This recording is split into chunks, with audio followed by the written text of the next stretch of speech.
Yeah. Good morning mga kapaminta. For today's video, actually busy si Kuya JJ. Eto, yan na.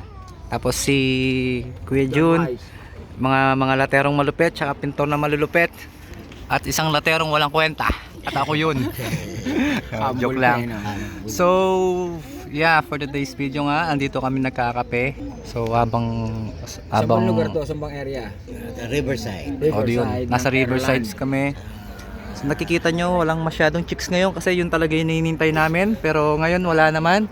So, mamaya konti, tayo namin maganap sa bayan mismo para makakita naman tayo ng magagandang view.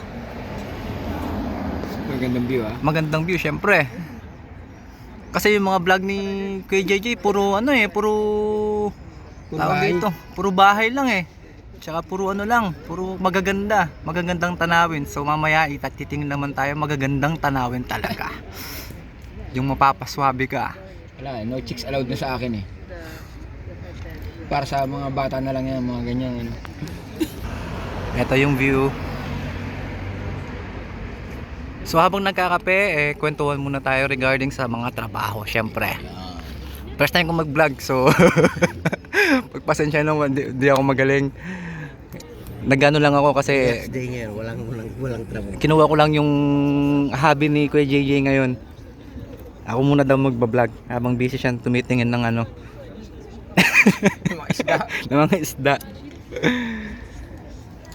So ngayon, iba naman video niya para maiba naman yung kwento niya, hindi yung daily routine na pinibidyo niya. So ngayon, magtanong naman tayo kay, di ba?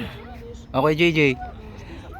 Sa first week or second week mo dito sa Ireland, so ano yung difference ng work mo nung nasa Pilipinas ka or sa other Middle East tsaka ngayon? Actually, sa mga pintor na kagaya ko, nung pagdating ko rito, akala ko napakahirap ng trabaho ng water base.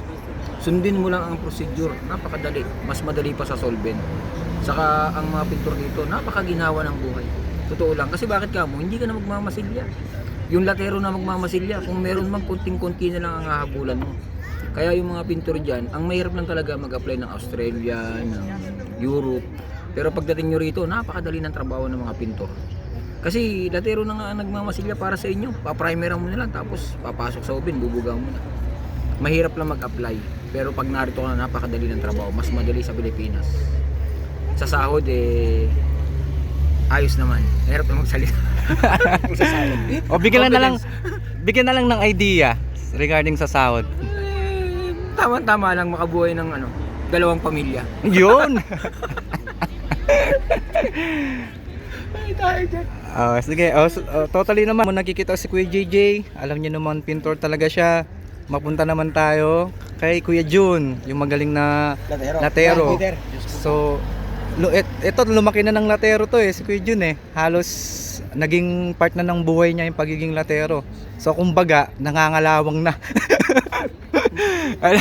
Kuya Jun, kamusta naman dito? Tsaka ano yung experience mo? At ano yung pagkakaiba? It's nice to be back.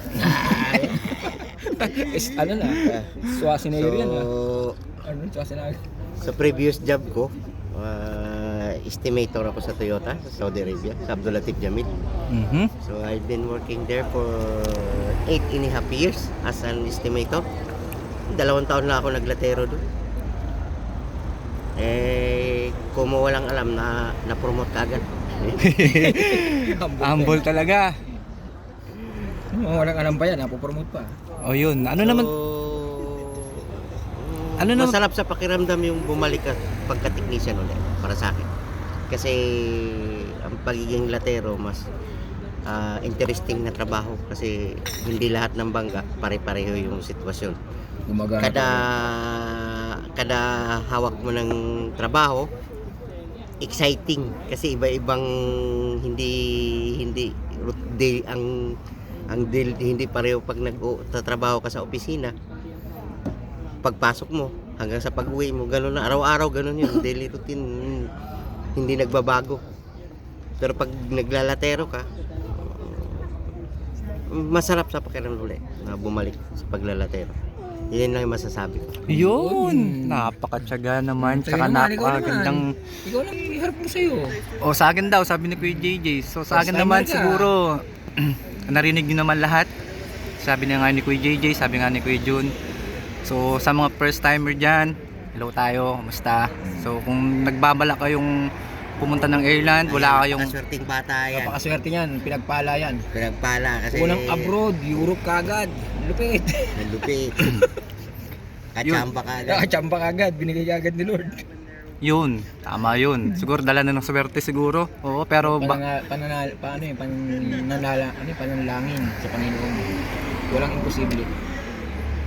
Yun, tama rin yun. Actually, tama lahat mga sinabi nila. So sa akin naman, bagong sibol, bago lahat pa sa pananaw ko, sa tingin ko, sa lugar, bago lahat. So lahat ng first timer na gustong sumubok, siguro advice lang, subok lang ng subok. Subok lang ng subok hanggang maswerte. Mapupunta yung lucky day mo na kung para sa'yo talaga. Don't give up. Para sa'yo. Don't give up. English yun ah. May baon na kapaunti-unti. Nakarating na Ireland. Yan, bago namin patayin tong video kasi tutuloy natin mamaya. I-review muna namin dito sa seaside, nagkakape lang. I-upload ko na yan sa YouTube. Riverside. Ay, Riverside pala, sorry. Upload na yan. Kaya na ulit, enjoy muna namin kape. Tara, bye-bye. Tingnan.